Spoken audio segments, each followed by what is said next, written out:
poco, tengo mis cantos que poco a poco vuelo y rehago habitando el tiempo. Como le cuadra un hombre despierto, soy feliz, soy un hombre feliz y quiero que me... Dado que ni el Consejo de Seguridad de las Naciones Unidas, ni la Unión Europea, ni Bélgica han adoptado sanciones contra Cuba, podemos concluir que el banco BNP Paribas Fortis reconoce indirectamente que rechazó la transacción obedeciendo a las orientaciones de la Oficina de Control de Activos Extranjeros, OFAC, o el Departamento de Estado de los Estados Unidos. En otras palabras, el banco cumple con las leyes de sanciones de los Estados Unidos contra Cuba. 8 niños cubanos necesitaban con urgencia de trasplantes hepáticos. Para llevar a cabo la delicada cirugía se necesitaban insumos médicos especiales, entre ellos un producto llamado custodiol, que permite conservar el órgano trasplantado hasta el momento de insertarlo en el paciente receptor. Las compañías farmacéuticas norteamericanas que comercializan esa solución médica se negaron ni siquiera a examinar la posibilidad de vender el producto a Cuba. Cuba has established the Latin American Medical School, also known as ELAM, where 47% of Americans trained are Black and 29% are Latino. And upon returning to the U.S., they undertake work in areas lacking medical services, work where most American-trained doctors refuse to work. In fact, most American youth don't support the blockade. When the U.S. government stops us from connecting with others and building better futures together, we really have to question what is it that they're actually trying to hide from us. Because what I have seen while visiting Cuba and experiencing Cuba is very different from what the main English and Spanish media outlets, including entertainment, had told me growing up.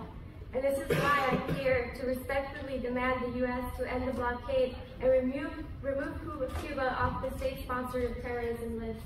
Cuban researchers and students can often not access up-to-date information and databases because some academic websites are not accessible from Cuba.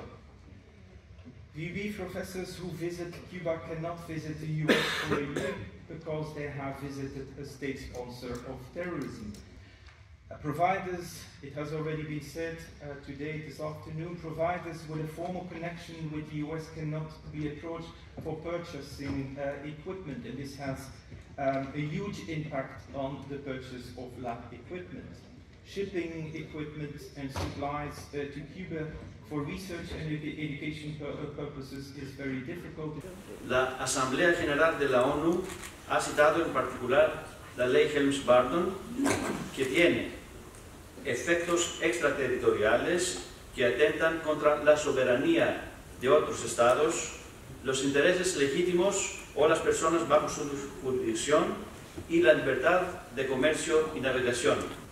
According to Article 2 of the 1948 Geneva Convention on the Prevention and Punishment of the Crime of Genocide, paragraph C, I quote, deliberately inflicting on the group conditions of life calculated to bring about its physical destruction in whole or in part, is an act of genocide. The dramatic and huge impact of the above-mentioned laws and regulations, maintained for over than 60 years, also demonstrates that no blockade has been as comprehensive, long-lasting, and brutal against the people as the one the United States have maintained against Cuba. The blockade has resulted directly and indirectly in loss of numerous human lives, and the decision of the US to maintain this blockade until the Cuban people decide not to bow the US is determined to maintain measures that are calculated to bring about in the long term the physical destruction, at least in part, of the Cuban people. Such an attitude could amount to a crime of genocide.